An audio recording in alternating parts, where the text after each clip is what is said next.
પાટણમાં હેમચંદ્રાચાર્ય ઉત્તર ગુજરાત યુનિવર્સિટી ખાતે ભગવાન શ્રી રામચંદ્રના પ્રાણ પ્રતિષ્ઠા મહોત્સવના ઉપલા અલક્ષ્યમાં કેબિનેટ મંત્રી બળવંતસિંહ રજપૂતની અધ્યક્ષતામાં કર્તવ્ય સ્તંભનું લોકાર્પણ કરવામાં આવ્યું હતું।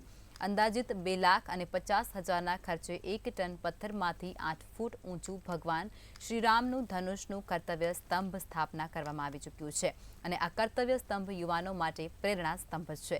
અહીંથી વિદ્યાર્થીઓને નવી ઉર્જા મળશે। આ પ્રસંગે યુનિવર્સિટીના કુલપતિ રોહિત દેસાઈ, કુલ સચિવ અને ડોક્ટર કે પટેલ તેમજ સંગઠનના હોદ્દેદારો, અધ્યાપકો અને વિદ્યાર્થીઓ પણ ખાસ ઉપસ્થિત રહ્યા હતા।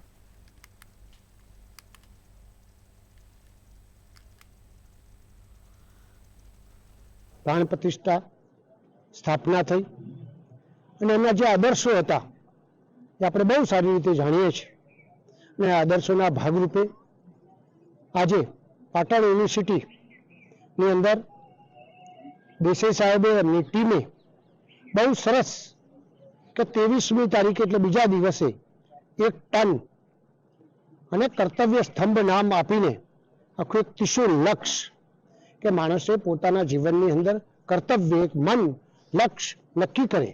ભગવાન જે પ્રમાણે રામ આપણા જે પ્રમાણે આખી જિંદગી જે પોતાનું લક્ષ્ય તરફ જીવ્યા એ જ ઉદાહરણ બની રહે એવી અદ્ભુત વ્યવસ્થા એના વિદ્યાર્થી ભાઈઓ માટે ઉદાહરણ પૂરું પાડ્યું છે।